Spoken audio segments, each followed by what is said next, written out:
Well, good morning. Happy Sunday. So today we're going to keep going on with Thinking on Purpose by Dr. Richard Bandler.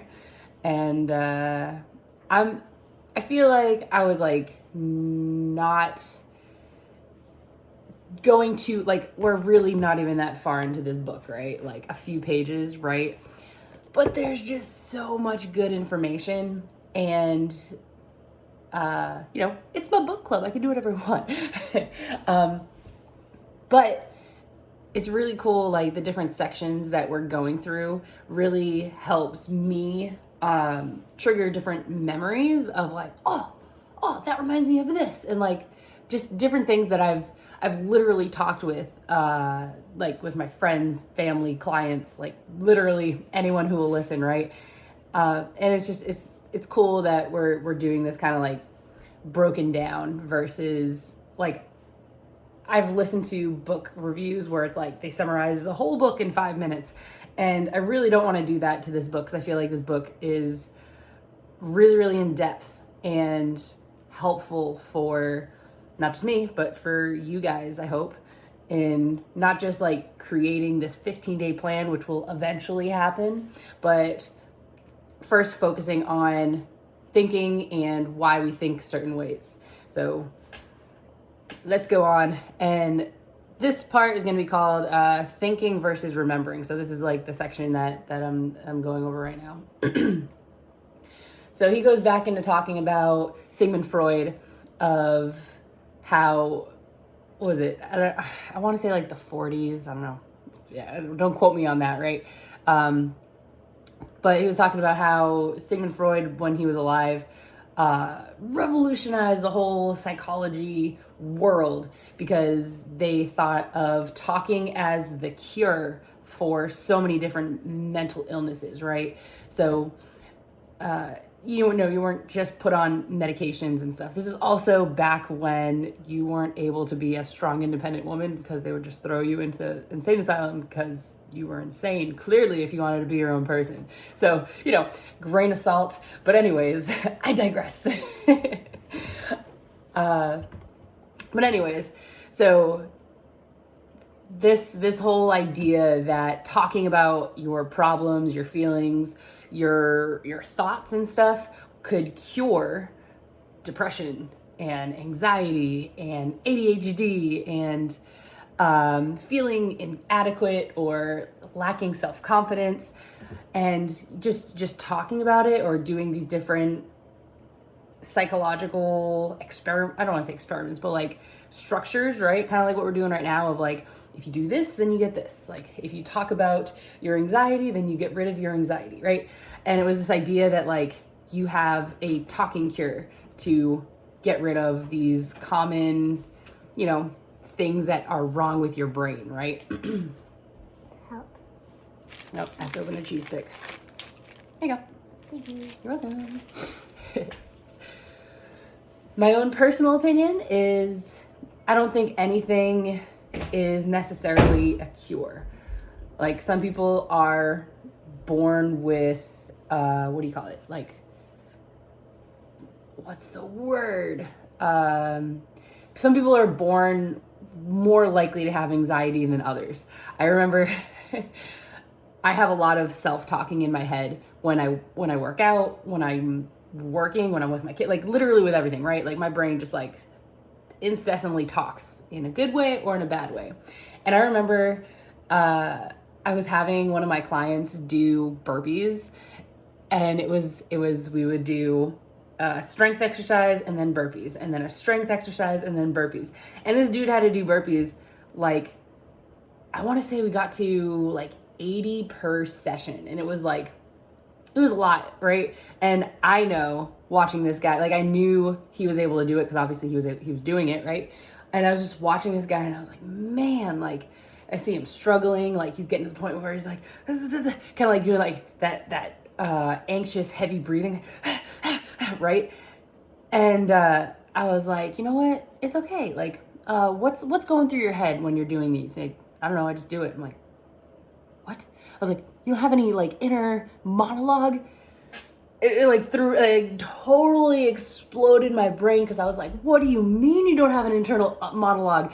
Like, you don't have somebody in the back of your head saying like, you can't do this, or like you don't have like a little cheerleader being like, come on, we're almost there. He's like, nope, I just do the exercises that you tell me to do. I'm like, I didn't even know you could do that. But anyways, so that was when I first realized that not everybody has that little voice in their head telling them to either that they can or they can't do things.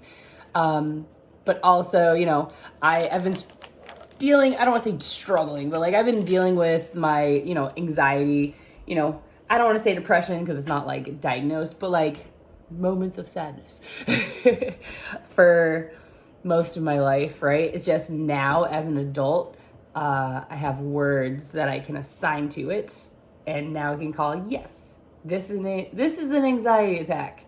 And instead of trying to fix it, like I've tried the whole talking thing, and talking definitely helps. Talking, journaling, like I'm not saying don't do these things, but I think like using the word cure is wrong, because that's under the premise that you are wrong. Like there's something wrong inside of your head, and you need to be fixed, and we'll talk it out so you can be fine. But like I think you are fine, right? Like there's limits to like people that are born as like serial killers, and I don't know, all those other people that are not necessarily the best type of people. Mostly talking about like serial killers or people that are attracted to children, like those like definitely something wrong. However, we're all dealing with controlling like our head, right? So I deal with anxiety. Some people deal with OCD, which is like, everything has to be perfect, right? But talking through it, journaling what your emotions are and stuff, I feel like you're just learning how to go, like, healthily go through the motions of you, right? Like how to live with yourself. That's gonna be my book, How to Live with Yourself by Amanda Buckner. But you can know that you are more inclined to wake up and probably forget to, do anything on a Sunday. Like, I forgot to go for the run. It's just so comfortable, and I wanted to scroll my Instagram, and I didn't want to take a shower. And you know what? I'm just gonna order food because I just don't want to make food. Like, take care of yourself. But like, if you are more inclined to being lazy, to the point that it affects your life and your lifestyle, I think there's a way to cope with that. Like, I think that's better. Cope versus cure. I think that's really what I'm getting to. 8 minutes later. So cope versus cure of what's going on. Like now when I have anxiety attacks or I feel sad, I'm just like, I can look at myself. I can feel the feeling, right? Because you don't want to like shove it down and be like, no, I don't feel this thing. I'm fine. I'm super happy. See, I'm happy. Crying. I think it's very important to feel the feeling, recognize it for what it is. Like, okay, we are having anxiety. Okay, this is where we are right now. Like, being able to cope with it. And there's a quote where it's like, the only way through it is through it. I don't know who said it, but I think it's very fitting for literally everything in your life. The only way through it is through it. Like childbirth, right? Both of my kids, I had them unmedicated, right? And that was personal decision, unmedicated in like a birthing center.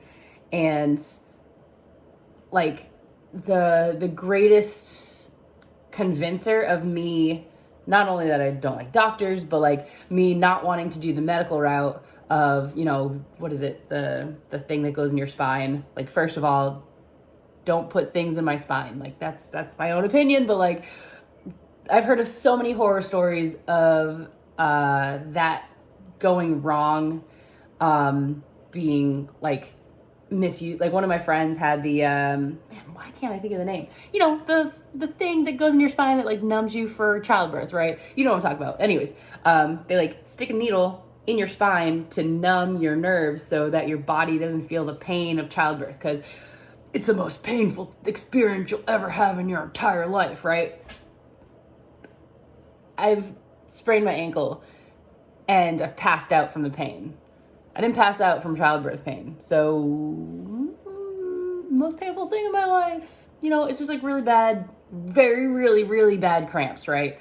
It was painful. Don't get me wrong. It was definitely painful. However, your body has coping mechanisms.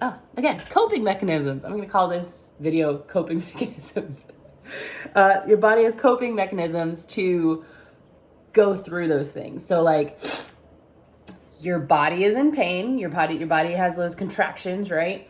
It's like, this is painful. This sucks. And you know what happens? Your body just doesn't go like, well, I guess we're in pain. Your body goes, aha, we have endorphins. So it releases the feel-good drug. So that's why you're like in pain, in pain, in pain. Okay, fine, I'm relaxed. This is like you're in this weird, like, elevated meditative state, right? When you're in childbirth. Like, I mostly wanted it for the experience, right? Like, I wanted to experience the full thing of childbirth. And I was like, well, if it sucks, it'll be over in a few hours, right? Both of my births, my first birth was 4 hours from literally start to finish. Like, I started having my first contractions at 4 a.m. My daughter was born at 8:30. And that's like extremely small amount of time. Like even my midwives were like, oh, it's your first child. You're going to be in labor for at least 10 to 12 hours. And Aurora was like, nope, I'm coming right now.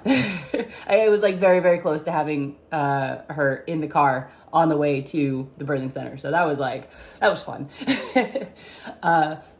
And then my second kid was even faster. She was 3 hours. 3 hours. But yeah, that was like mostly because they thought, the midwives knew that my body was going to be very efficient with this process. But I don't even know how we got here. Anyways, it doesn't matter. Coping and stuff. So, lost my train of thought. Yeah. Anyways, so I think going with the idea of like not just, talking it out, or not just using medication to, cover up whatever it is. Like, you're feeling bad, take a medication, you won't feel bad anymore. But like, you're not getting to the root of the problem. This is literally what I deal with people with fitness, right? So like, in the fitness world, it's like people come to me and they're like, I want to lose weight, right? It's like, oh, okay, cool. Like, you can literally go to any personal trainer, certified, any certified trainer, and they will be able to get you to lose weight, right?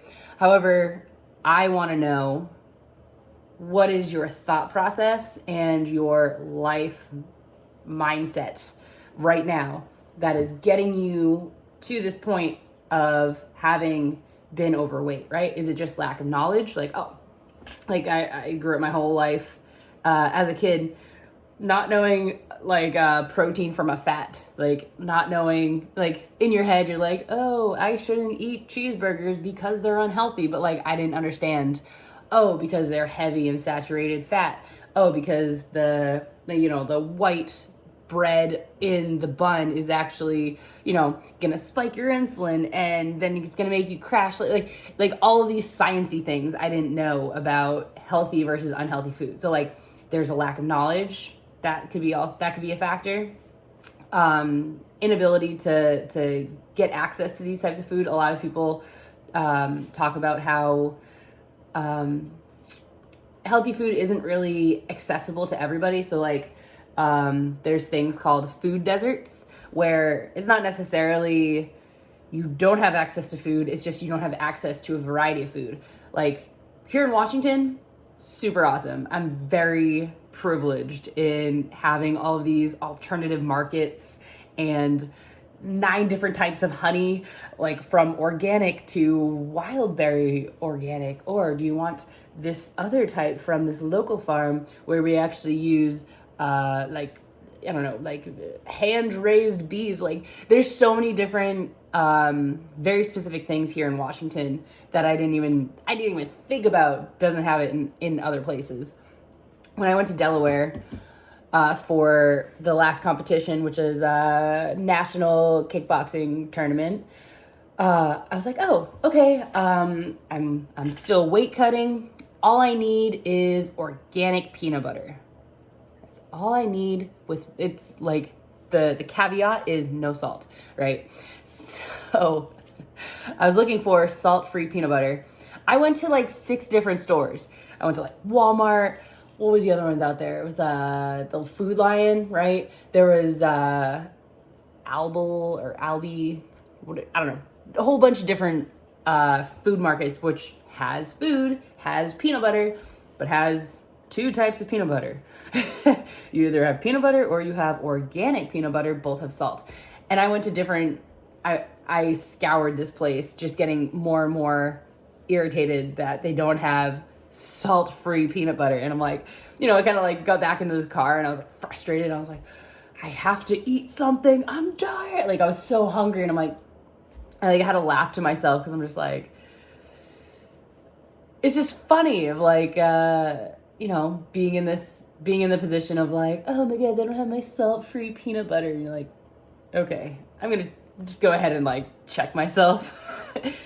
Oh, take a deep breath. Okay, let's figure out something else to eat. Oh, okay, you know what? I can have, this, I think I ended up having sushi, which was like not as bad in the sodium realm. But anyways, just like there's, and that's like a limited example, right? So like there's other places where you don't have access to like any type of organic or healthy food, right? Or the healthy food is so pricey that it doesn't make sense to buy the healthy food versus the cheap food. Like, think about how expensive a box of Twinkies is, right? It's like 99 cents.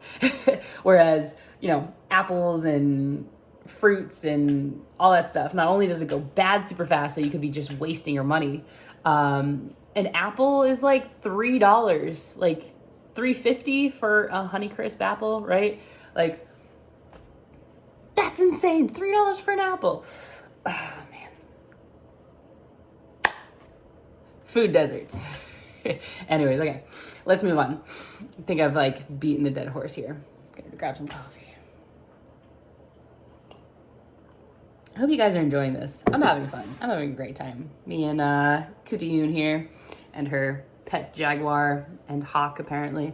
I'll talk about her later. She's super, super awesome, but she's like my spirit animal.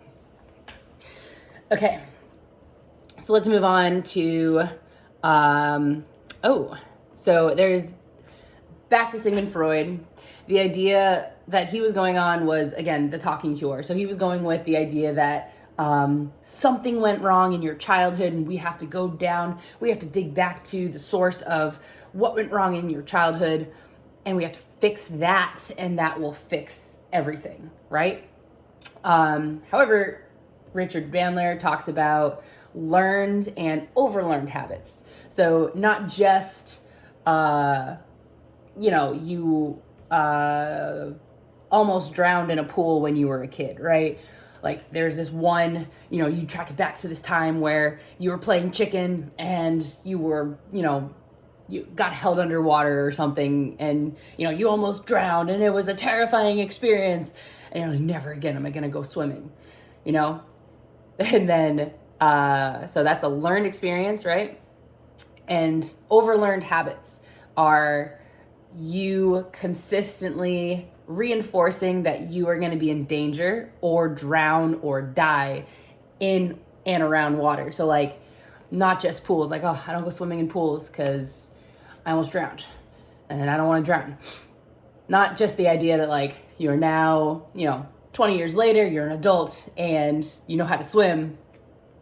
But like, you know how to swim, you have all these tools, like you're bigger, the pool is only 4 feet deep, you are 5 6 or something. Like all of these other like factors don't really factor into your head of like that little base nugget memories. Remember, memory not happening right now. It's something that happened in the past, which you didn't die from, that you could have died from, but we didn't die from. But did you die? You didn't die from it, but it could have been a thing. Like, you're not using what you currently have available at your disposal. You're using this memory as a learned experience to instill habits that you don't drown again. So you avoid pools, you avoid going to the beach.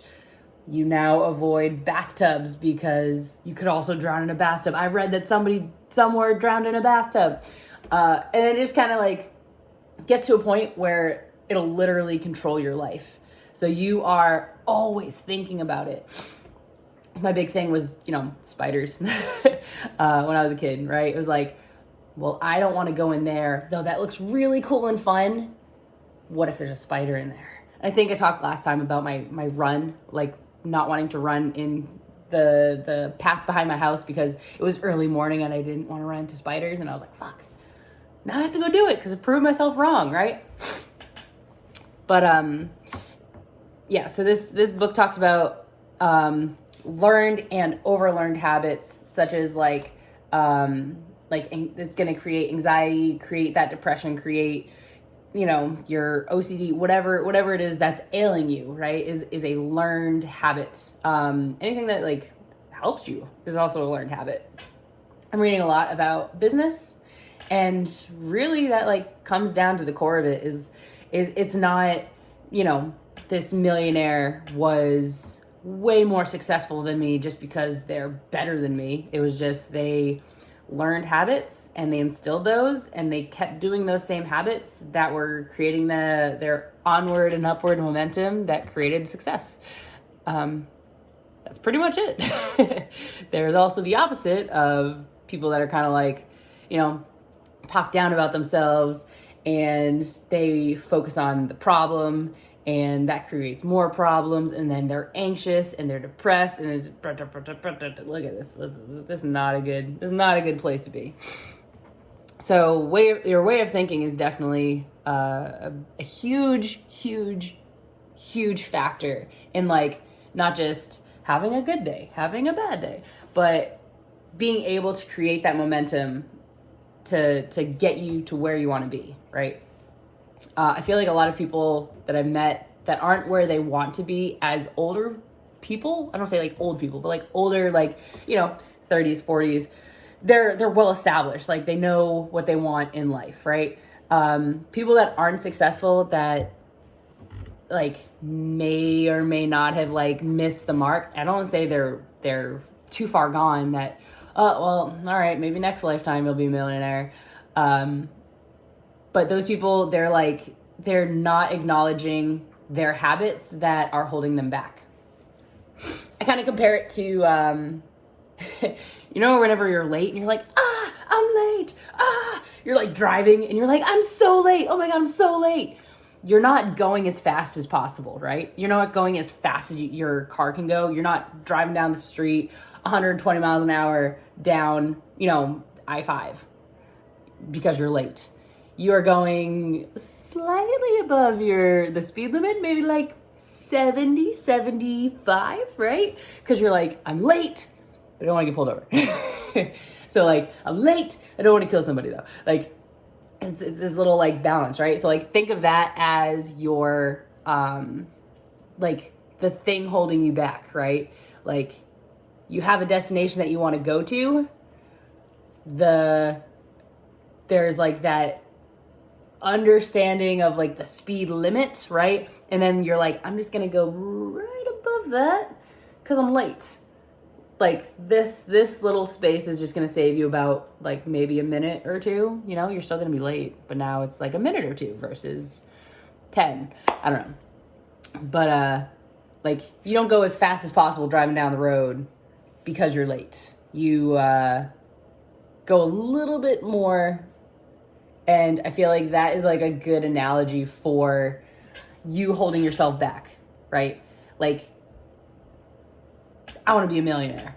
You're not just going to go like, what do you call it? Pedal to the metal. Like, I'm going to cut everything off and then just be the millionaire, right? It's like there's some things that people will like instill on themselves that will stop them from getting to that goal of like, I want to be a millionaire. Oh man, but I'd really like to have a stable job. Why? Stable job, I think it's like a myth. I really want to have a stable job. I really want to have benefits, or I really want to pursue life coaching, but there's no money in that. I can name a lot of people that are millionaires off of life coaching. I think it's all about your mindset. A lot of people aren't really afraid of the thing that they're afraid of, right? So like, again, I'm just gonna keep going back to spiders because that's very relatable, right? So people aren't afraid of spiders. They're afraid of thinking about spiders. If I was like, oh man, I want some of this coffee. Oh, there's a spider in here. Ew. There's a spider in my coffee cup.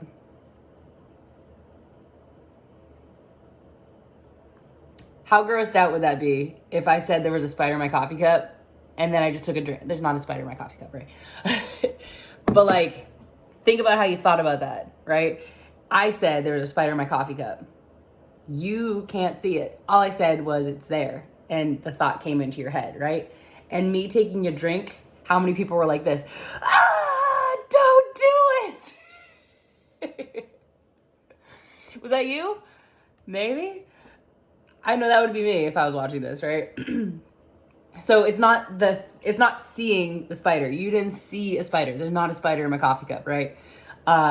It's the thought of the thing. So I'm going to give you so many analogies. Another analogy, or not an example. Sorry, hold on. I have to blow my nose. My nose is so stuffy. Gross.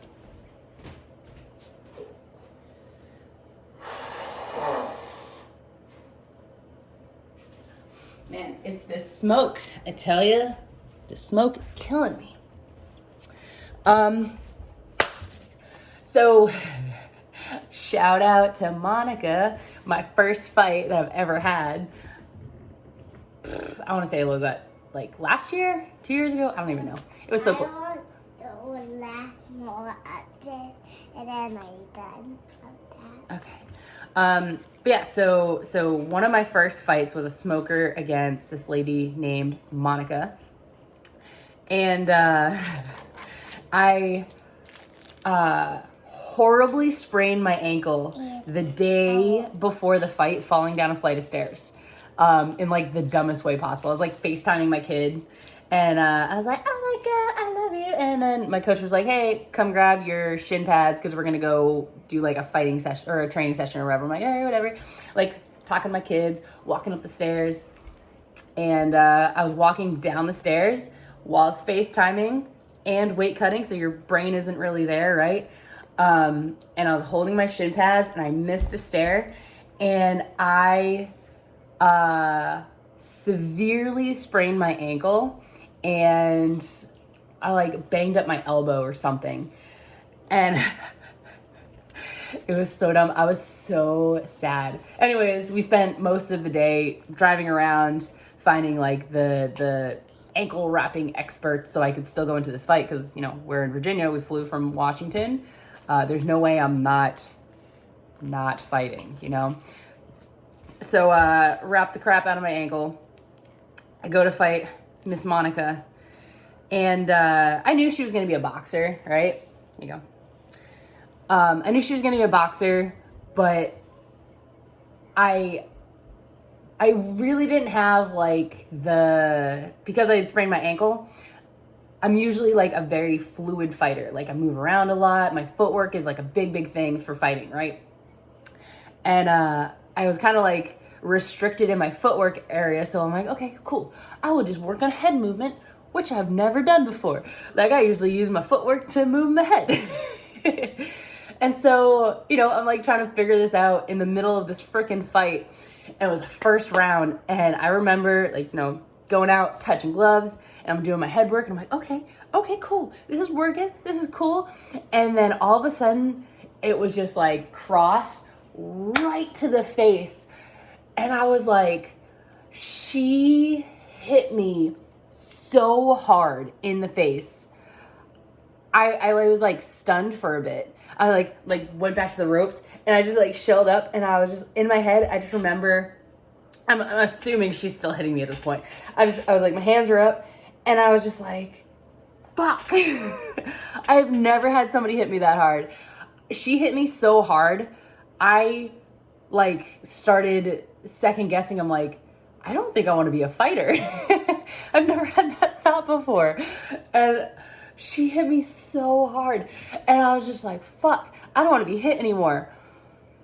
Okay, the only way I can not be hit anymore, this is the first round. I'm like, I'm going to have to hit her. I'm like, okay, evade, like hobbling on my little fucking foot. And I was like trying to hit her. It was a smoker, so like both hands are raised. But like, Monica, we both know who won, right? But man, she hit me so hard. I still to this day have PTSD about people hitting me that hard. And so, that was January.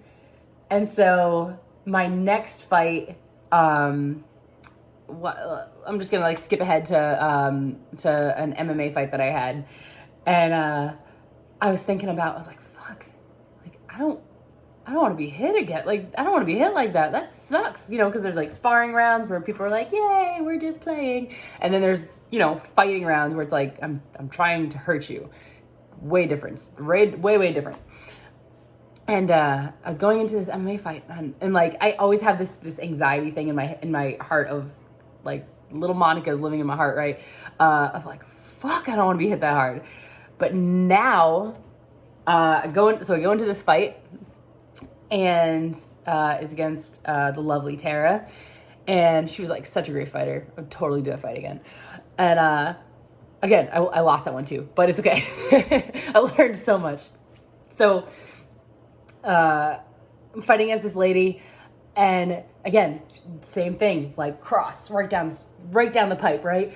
Bam, right in the face. And I was like, oh, like, it wasn't as bad as it was in my head. Like, the whole time I was thinking of this lady hitting me the way that Monica hit me, right? Like, fucking dump truck, boof, right? Whereas, like, I'm not saying, like, she wasn't a good fighter. I'm just saying she wasn't a slugger. Like, Tara was a very good fighter. And, like, I just remember, like, she hit me, and I was like, oh, I was like, this isn't nearly as bad as I thought it was going to be. Like, it was the way I thought it was going to be before I met Monica.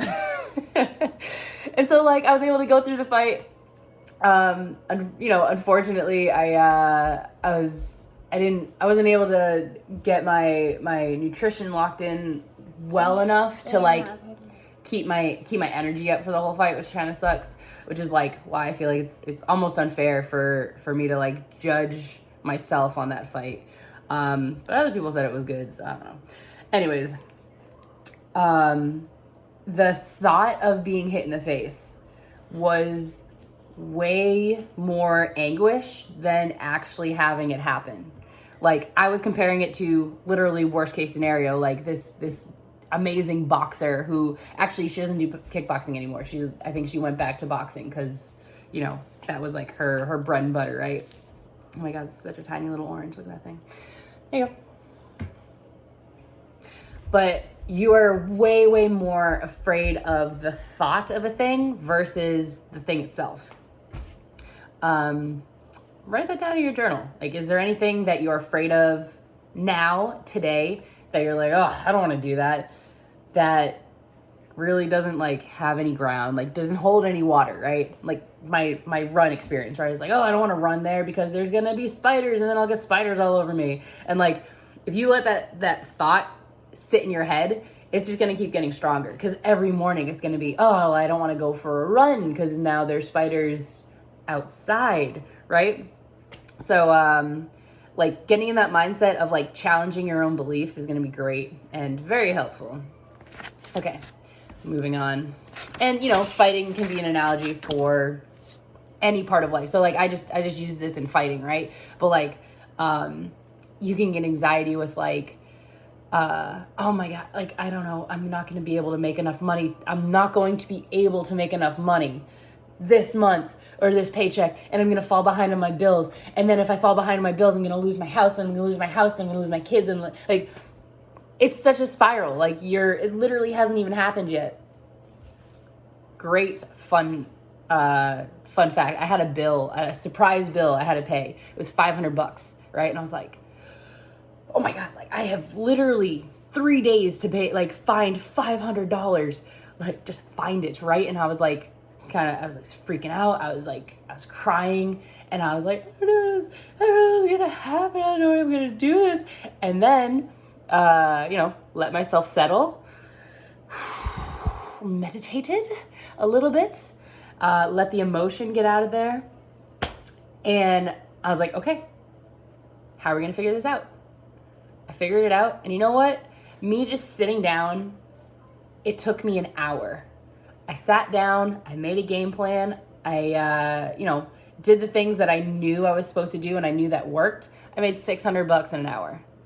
Like, legally and like not fully clothed. But like I was able to, go and pursue what I knew was a good thing to like, to sell, right? Like personal training, that's my thing, right?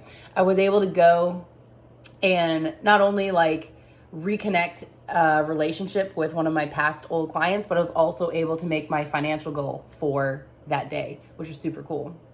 But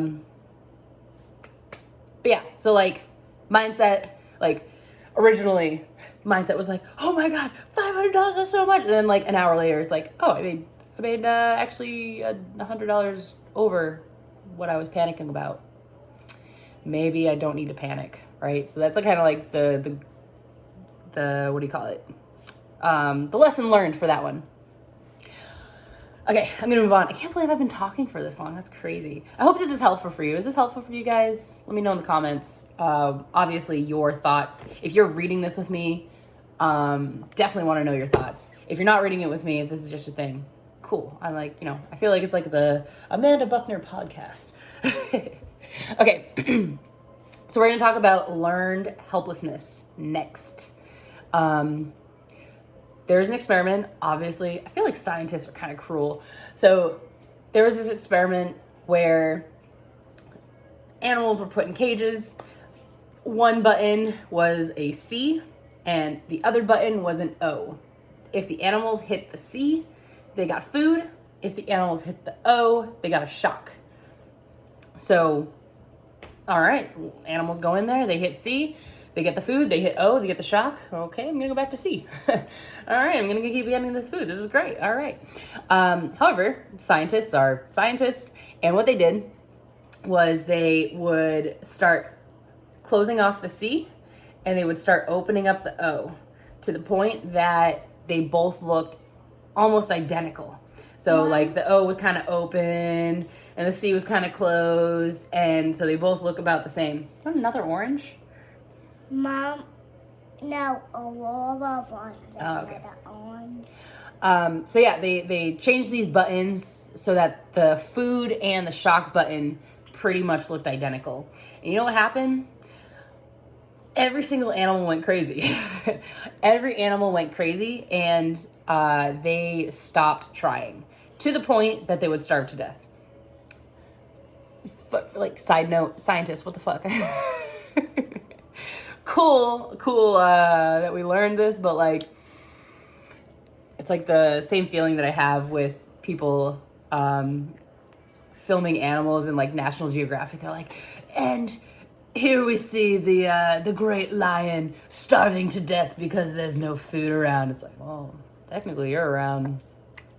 But anyways, yeah, so it wasn't like these animals didn't get hungrier and hungrier and hungrier, and they're like, all right, I gotta try something. They were just super hungry. They didn't want to get shocked, and that was it. That was the end. they died.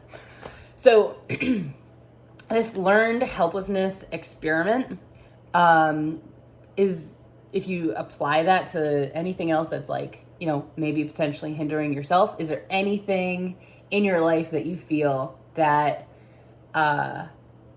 okay, you messed up or you were scared to mess up, that you didn't do anything, right? It's usually the issue is like, I was reading a lot about, again, anxiety, because, that's what I deal with. Anxiety is like this feeling of being trapped and making the wrong decision, whether you do it or you don't do it, right? So like I get a lot of anxiety with like training. So like I train a lot, like fighting, kickboxing, grappling, MMA, whatever, you name it, right? Training, running, I have to do my strength training, I have to do my cardio training, right? It's a lot of training. It's like 4 to 5 hours a day, right? Every day except for maybe today, Sunday. But though I'm dedicating a lot of my life to this craft that I really, really love and enjoy and like has really helped me with my every aspect of my life, that's time that is taken away from my kids. That's also time that is taken away from my business. So like I have guilt everywhere of like, okay, I'm gonna go to training, this is gonna be awesome, but my kids, I'm not spending time with my kids. And then I'm spending time with my kids and I'm just like, oh, but I'm not working on my business. And then I'm working on my business and I'm like, oh, but I'm not spending time with my kids, or I'm not training. It's like it's always gonna feel like you are doing the wrong thing. And that idea that you have to be right is a learned habit. Like, I don't want to make the wrong decision, so I'm not going to make any decision. Or I'm going to do this one. Oh man, I'm not having a good time, so it must have been the wrong decision. There's no wrong. Like the Buddhists always talk about there's no good and bad in the world. It's literally just is, right? And like you can think of that as you like, but it's true. Like your opinion or your outlook, your perspective on the thing is what makes it good or bad. And it doesn't have to serve you in order for it to be good, right? It doesn't have to be against you in order to be bad. It just is, right? Just like this notebook. This notebook just is. It's not a good notebook. It's not a bad notebook. It's how I perceive it. Last thing I want to talk about before I get off, just because, I've been talking for like 40 minutes. Again, like, I hope this is helpful. Leave comments so that we can like have a little bit of a back and forth after this. But I really want to talk about how doctors and like the medical world today really just treat you right now. Like, like the doctors are like the best at like treating you in the present, not in the past, right? So let's say you go into the hospital with a headache, right? They're going to give you ibuprofen. They're going to give you an IV because you might be dehydrated. That's pretty much it. And then you go home, you don't have a headache anymore, and you're fine, right? So doctors aren't going to ask you, or like they're not going to like, go down the rabbit hole of like, well, why do you have the headache? Like what caused the headache? Where are you in your life that is causing this headache, right? Like, is it a stress headache? Nope, doesn't really matter. I'm just going to give you what I know works to get rid of the headache. We're going to get rid of the headache. We're going to give you water or give you an IV to make sure that you're hydrated, and then, get out of here because I have other people that I have to go see. And, that's just like, I don't want to say my opinion, but like consistently me going into a doctor, there's like, why are you here? Oh, sprained ankle? Yeah, we can't do anything about that. Here's something for the pain. Bye. It's not, okay, you sprained your ankle. How did you sprain your ankle? Oh, okay. You were doing a workout and you rolled your ankle. Oh, okay. How many times have you rolled your ankle before? 5 or 6? Oh, in the same ankle. Okay. So have you ever done physical therapy for any of your injuries? No, you haven't. Oh, okay. What type of shoes do you wear? Oh, you wear combat boots every day because you were in the military. Okay. That sole isn't really flexible, which probably means that you have weak feet. Weak feet means that you have weak ankles. And so in order to make sure that we avoid you rolling your ankle again, we're going to go ahead and write you this workout program to strengthen your ankles, strengthen your leg, also strengthen your feet, and make them a little bit more dexterous. So that way, next time you roll your ankle or are in a position to roll your ankle, it doesn't hurt it as much. So that's the big thing about, like, think the medical practice right now that I'm trying to go against, or not against, but like change, is my fitness world is not just single, right? Like, my fitness world is also in life coaching and in nutrition and your mindset. It's in how you recover. It's in myofascial release, so like foam rolling and stretching and stuff. Like, you need all of these pieces in order to make sure that you are going into the direction that you want your life to be. And this is really 4 questions that you can ask yourself, or 4 things that you're going to do in order to make sure that you're going in the direction. So I want you guys to write this down and then leave it in the comments so I can see where you guys are at. So if you want to go somewhere, let's say you want to be thinner, like that's your goal. You want to be thinner, you want to be stronger, whatever. Who is doing the thing that you want to do, right? So who is a good example of where you want to be in life? Like, who's your body image type? Who's doing a triathlon that you want to go run? Who's doing whatever it is that you want to do, right? Who's a warrior, if you want to be a warrior. Who is doing the thing that you want to do well, okay? Find that person. Celebrity, local person, Amanda Buckner, whoever. Now, second, how can you replicate their results? Usually it is finding someone, like you can go directly to that person and be like, hey, I want to be like you. What are the things that you do, right? That's what mentors are for. That's what, personal trainers are for. Yeah. But that, you find a professional in the thing that you want to learn, and you learn it from the professional in order to replicate it, right? Because for them, it's easy. They've done it every day. Like, I can't imagine going more than a day without working out. And like, to some people, they literally ask me, like, can I work out that much? I don't think I can. Like, that's like a mindset thing, right? And so, how can you replicate those results? Third is to implement a strategy of habits that you can get from your programming or your life coach. And then you also have to track and journal and reassess those habits. So let's say you know that you're supposed to meditate 20 minutes a day, but you didn't do it yesterday because it got so busy. But okay, gotta reassess. Let's move this around. Let's figure out how I can meditate 20 minutes a day.